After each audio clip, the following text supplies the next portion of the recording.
muslimin sidang jamaah Jumat yang dirahmati Allah Subhanahu wa taala. Alhamdulillah, senantiasa kita bersyukur kepada Allah Subhanahu wa taala. Allah masih memberikan kesempatan kita untuk hidup, dan yang paling penting Allah masih memberikan hidayah dan taufik kepada kita hidup sebagai seorang muslim, sebagai seorang yang beriman kepada Allah, dan kita masih diberikan kesempatan untuk beribadah kepadanya. Mudah-mudahan Allah Subhanahu wa taala menggolongkan kita ke dalam golongan hamba-hambanya yang bersyukur. Salawat dan salam senantiasa tercurah kepada baginda Nabi Muhammad sallallahu alaihi wasallam, kepada ahli baitnya yang mulia dan sahabat-sahabatnya sekalian. Sidang jamaah Jumat yang dirahmati Allah Subhanahu wa taala.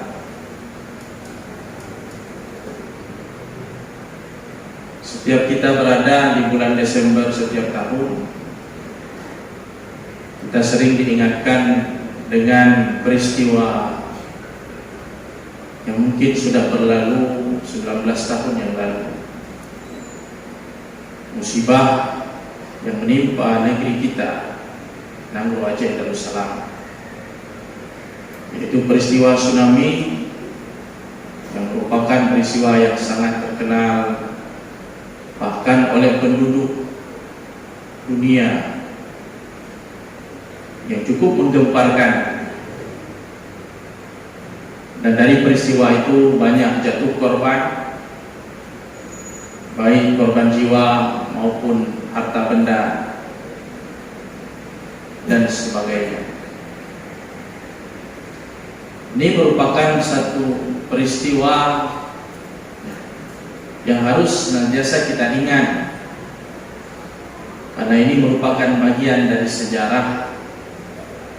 Dan kita dalam hidup ini perlu sekali-kali melihat ke belakang, melihat kepada sejarah kehidupan kita atau kehidupan orang-orang terdahulu, dengan tujuannya adalah mengambil ibrah, pelajaran dari setiap peristiwa yang terjadi dalam kehidupan ini. Peristiwa tsunami merupakan bagian dari sejarah itu yang perlu kita lihat dengan kacamata i'tibar. Bukan sekedar kita membaca kronologis peristiwanya, bukan hanya kita membaca berapa jumlah korbannya, tapi apa pelajaran yang bisa diambil dari peristiwa seperti itu. Mudah-mudahan menjadi ibrah bagi kita untuk masa yang akan datang. Kaum muslimin yang dirahmati Allah Subhanahu wa taala, di antara ibrah yang dapat kita petik dari peristiwa-peristiwa seperti tsunami dan lainnya, yang pertama bahwasanya peristiwa seperti itu akan senantiasa mengingatkan kita kepada Allah Subhanahu wa taala. Tidak ada kejadian dan peristiwa di muka bumi kecuali atas kehendak Allah. Jadi apapun kejadian kita kembalikan kepada takdir, karena memang kita disuruh beriman kepada Allah dan qadar.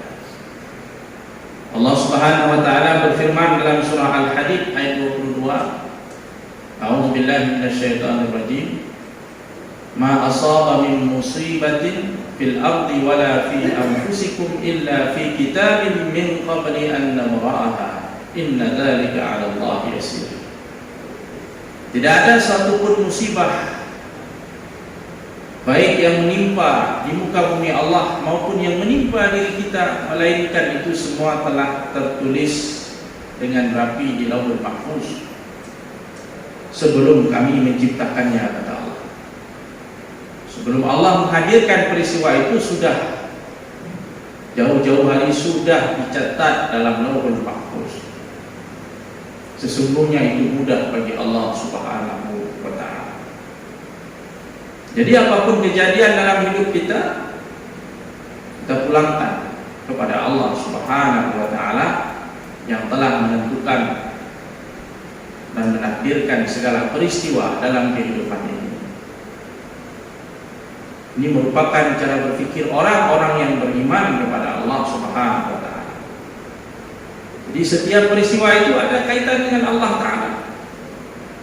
Janganlah kita menjadi seperti orang-orang yang tidak percaya kepada Allah.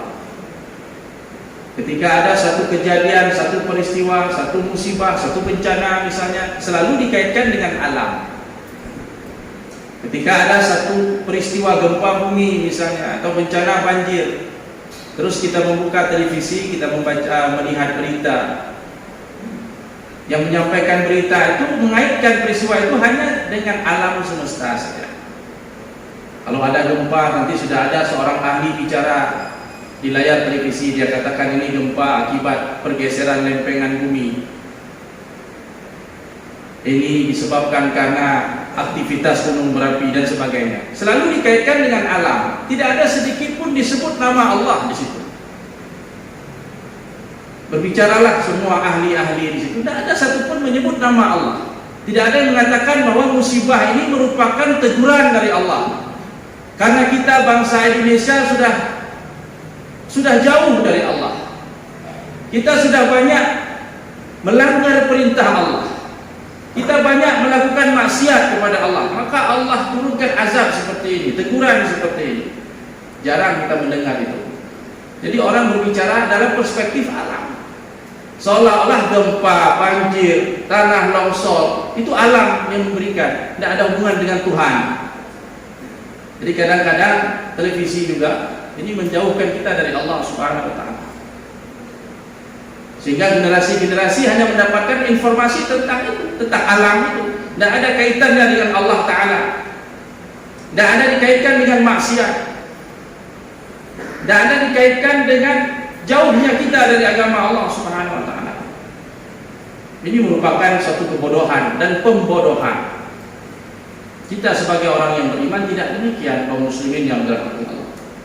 Setiap peristiwa apapun, sekecil apapun, itu kaitan dengan Allah Ta'ala.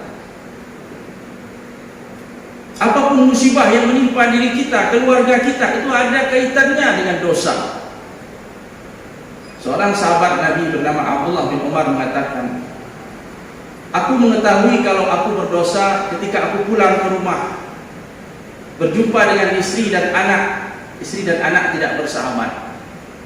Ketika aku menunggangi hewan tunggangan tidak bersahabat. Jadi dia tahu kalau hari itu dia berdosa dari perilaku keluarganya, istrinya, anaknya, dan hewan tunggangan. Kita buat dosa, pulang ke rumah terjadi konflik, cekcok, tidak akur, tidak romantis, tidak harmonis di dalam rumah tangga. Itu jangan-jangan disebabkan dosa. Kita pergi bekerja, beraktivitas, tiba-tiba kita kecelakaan dan sebagainya, boleh jadi itu disebabkan dosa. Allah ingin membersihkan kita dari dosa, diberi musibah. Makanya Nabi SAW mengatakan, tidaklah menimpa seorang muslim berupa kesedihan, sakit, kesusahan, kelelahan, sampai duri yang menancap di tubuhnya, melainkan Allah akan mengampuni dosa-dosa. Jadi kalau pada hari ini kita sakit misalnya, itu sakit itu Allah datangkan dalam rangka membersihkan kita dari dosa. Jadi kita berhusnuzan kepada Allah, berbaik sangka kepada Allah. Hari ini saya tidak sakit, tapi mungkin saya hari ini sedih. Ada masuk WA, komentar orang terhadap diri kita yang membuat kita sedih. Yakinlah bahwa kesedihan itu membersihkan kita dari dosa. Sabar. Hari ini kita tidak sedih, tapi mungkin kita susah, gelisah. Kita tidak tahu bagaimana peristiwa ke depan itu, bagaimana kondisi kita ke depan itu, membuat kita gelisah, susah. Gelisah dan susah itu pun membersihkan kita dari dosa. Kita tidak sakit, tidak sedih, tidak susah, tapi saya yakin semua kita hari ini lelah, capek. Lelah bekerja, lelah mencari nafkah. Kelelahan kita itu pun tidak disia-siakan oleh Allah. dibayar oleh Allah kelelahan kita itu dengan pahala dan dengan ampunan. Jadi tidak ada sesuatu pun yang terjadi pada diri kita melainkan Allah ingin berbuat baik untuk kita, kaum muslimin yang dirahmati Allah Subhanahu wa taala. Begitu juga dengan musibah tsunami itu. Kita berbaik sangka kepada Allah. Di situ ada rencana Allah yang maha dahsyat, yang maha besar. Nabi SAW mengatakan, Innallaha idza ahabba qauman ibtalahum. Sesungguhnya Allah apabila mencintai suatu kaum, Allah akan menguji mereka. Kita yakin bahwa itu salah satu bentuk cinta Allah. Kalau masyarakat kita sudah banyak dosa, sudah banyak jauh dari agama Allah, mudah-mudahan musibah itu sebagai peringatan agar kita kembali kepada Allah Subhanahu wa taala. Bagi orang-orang yang terkena musibah tersebut sementara dia tidak melakukan dosa, boleh jadi itu untuk mengangkat derajatnya di sisi Allah Subhanahu wa taala. Allah akan mengangkat derajatnya. Jadi apapun musibah yang datang dalam kehidupan ini tidak sia-sia. Allah tidak mungkin melakukan sesuatu yang sia-sia. Semuanya ada hikmah dan ada kebaikan yang sudah Allah siapkan bagi orang-orang yang bersabar. Apabila mereka ditimpa musibah, maka mereka berkata, Inna lillahi wa inna ilaihi raji'un. Bahkan dalam hadis bukan sekedar membaca Inna lillahi, disuruh baca Alhamdulillah. Kita dapat musibah, dapat berita yang tidak enak didengar, baca Alhamdulillah. Alhamdulillah, Inna lillahi wa inna ilaihi raji'un. Nabi mengatakan Alhamdulillah ala kulli hal. Segala puji bagi Allah dalam segala keadaan. Ketika datang berita yang membuat kita susah, gelisah, baca hasbunallah wa ni'mal wakil. Jadi semuanya kita kaitkan dengan Allah Ta'ala. Jadi orang beriman itu dia pulangkan semuanya kepada Allah Subhanahu wa taala. Keselamatan dirinya, nasib dirinya dia serahkan kepada Allah Subhanahu wa taala. Inilah ciri-ciri orang yang beriman kepada Allah. Kaum muslimin yang dirahmati Allah Subhanahu wa taala, di antara ibrah yang bisa kita petik dalam peristiwa ini, bahwasanya suatu musibah itu boleh jadi datang karena kita sebagai manusia telah kufur terhadap nikmat Allah. Betapa banyak Allah memberikan nikmat kepada kita. Apabila kita syukuri nikmat itu, maka akan Allah tambahkan nikmat itu dan Allah berikan keberkahan di dalamnya. Akan tetapi jika nikmat itu dikufuri, maka azab Allah teramat pedih. La in syakartum la azidannakum wa la in kafartum inna azabi lasyadid. Jadi musibah yang terjadi itu seperti yang telah kita sampaikan, itu erat kaitannya dengan dosa-dosa dan kezaliman-kezaliman yang kita lakukan. Makanya dalam Al-Quran dikatakan wattaqu fitnatan la tusibanna alladziina zalamu minkum khassah wa'lamu annallaha syadidul iqab. Waspadailah olehmu, hati-hatilah kalian terhadap fitnah, di antaranya azab, yang apabila azab itu datang dia tidak hanya menimpa orang-orang zalim di antara kalian saja, tapi ketika musibah itu datang, azab itu datang, dia menimpa semua orang. Bangunan-bangunan, pohon-pohon, binatang-binatang yang tidak punya salah, habis semuanya. Termasuk menimpa orang-orang soleh, ahli ibadah. Oleh karena itu, kezaliman yang terjadi di masyarakat yang merebak di tengah-tengah kehidupan masyarakat itu jangan dibiarkan. Makanya dalam agama kita ada yang namanya amar ma'ruf nahi munkar. Kata Nabi, man ra'a minkum munkaran falyughayyirhu biyadihi. Barang siapa yang melihat kemungkaran di antara kalian, adalah dia merubahnya dengan tangannya. Langsung beraksi ketika kita memiliki kekuatan untuk itu.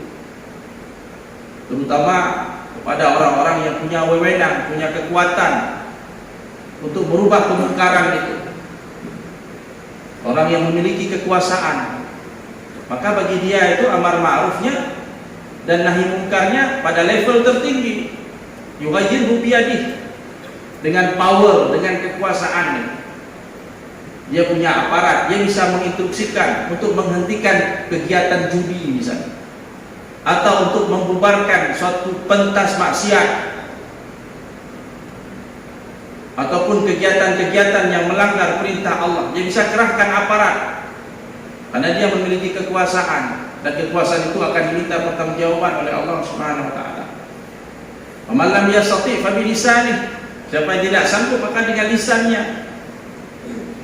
Pada para ulama, para ilmuwan yang memiliki ilmu, yang mungkin mereka tidak punya kekuatan seperti yang dimiliki oleh pemerintah, oleh penguasa, tapi mereka bisa memberikan nasihat, menyampaikan ilmu mereka, seruan mereka kepada umat supaya meninggalkan suatu maksiat. Ini juga diminta pertanggungjawaban oleh Allah Subhanahu wa taala. Wa man lam yastati' fa biqalbihi fa huwa adhaful iman. Dan yang paling rendah adalah mencegah maksiat itu dengan hati, bahwa ketika ada suatu maksiat terjadi, kita tidak ridha, kita tidak suka, kita benci dengan maksiat itu, dan kita berkomitmen di dalam hati bahwa kita tidak akan pernah mendukungnya dan menyukainya. Apabila itu dilakukan oleh setiap mukmin, insya Allah kehidupan mereka akan senantiasa berada dalam lindungan Allah Subhanahu wa taala, berada di dalam rahmat dan keberkahan dari Allah Subhanahu wa taala. Namun apabila itu tidak dilakukan, maka azab Allah itu bisa datang kapan saja kaum muslimin yang dirahmati Allah. Kita berada di dalam satu negeri di mana potensi azab itu ada di mana-mana. Kita hidup di sekeliling laut, Allah bisa mengazab kita dengan laut itu. Di tempat kita banyak gunung berapi, Allah bisa mengazab kita dengan gunung. Di tempat kita sering terjadi angin kencang, angin badai, Allah pun bisa mengazab kita dengan badai. Petir di tempat kita besar-besar sekali, menyambar, suara menggelegar, Allah bisa mengazab kita dengan petir. Dengan binatang, dengan hama, apapun yang ada di muka bumi ini, tentara-tentara Allah yang siap mengazab kita. Kalau Allah ingin mengazab kita, dalam sekejap selesai kehidupan kita. Jadi hampir semua azab-azab yang pernah turun kepada umat sebelum kita itu ada di zaman kita, dan kita berada di pusaran azab itu. Hanya saja Allah belum memerintahkan untuk mengazab kita. Allah masih memberikan kesempatan untuk kita kembali berbenah diri, bertaubat kepada Allah Subhanahu wa taala. Ini merupakan kesempatan untuk kita introspeksi diri kaum muslimin yang dirahmati Allah. Lihat diri kita, keluarga kita, qu anfusakum wa ahlikum nar. Dan lihat sekeliling kita, masyarakat kita, sama-sama kita wa ta'awanu 'alal birri wat taqwa. Bekerja sama, saling bahu membahu, saling mengingatkan untuk kita kembali kepada Allah Subhanahu wa taala. Dan perumpamaan kita yang hidup dalam sebuah komunitas masyarakat seperti ini, kata Nabi, seperti suatu kaum yang tinggal di sebuah perahu, yang naik dalam sebuah kapal perahu. Sebagian ada yang tinggal di atas, sebagian yang tinggal di bawah. Ketika mereka berlayar, tiba-tiba yang di bawah berkata, kalau kita ingin mengambil air, kita harus naik ke atas, padahal di bawah kita ada air. Tinggal saja kita melubangi kapal itu, kita bisa mendapatkan air tersebut tanpa harus bersusah payah naik ke atas. Bayangkan kalau seandainya yang berpikiran seperti itu dibiarkan, satu orang melubangi kapal untuk mendapatkan air dengan jalan pintas, maka kapal akan bocor satu bocoran. Nanti ada lain 2 orang, 3 orang, 4 orang yang berpikiran sama, dia lubangi lagi kapal itu sehingga dia mendapatkan air. Kalau orang-orang yang seperti ini dibiarkan, maka kapal itu tidak akan sampai ke tujuan. Kapal itu akan tenggelam, tinggal menunggu waktu. Yang tenggelam bukan saja yang melubangi kapal, tapi yang tenggelam adalah orang-orang yang tinggal di dalam kapal itu secara keseluruhan. Meskipun dia tidak pernah melubangi kapal, tapi dia membiarkan. Maka apapun maksiat yang terjadi di masyarakat kita itu pada hakikatnya sedang melubangi kapal, sebagaimana tamsilan yang diberikan oleh Nabi sallallahu alaihi wasallam. Orang yang tidak mau salat itu melubangi kapal. Orang yang main judi itu melubangi kapal. Pergaulan bebas muda-mudi itu melubangi kapal. Apapun maksiat yang kita biarkan itu melubangi kapal. Maka kita tidak ingin kapal perahu kita ini tenggelam di tengah jalan. Kita ingin sampai ke tujuan kaum muslimin yang telah kita. Maka ini menjadi kewajiban kita semua. Kewajiban masyarakat muslim. Bukan hanya melihat dirinya dan keluarganya, tapi kita melihat kehidupan sekitar kita. Marilah sama-sama kita mengajak kepada kebaikan,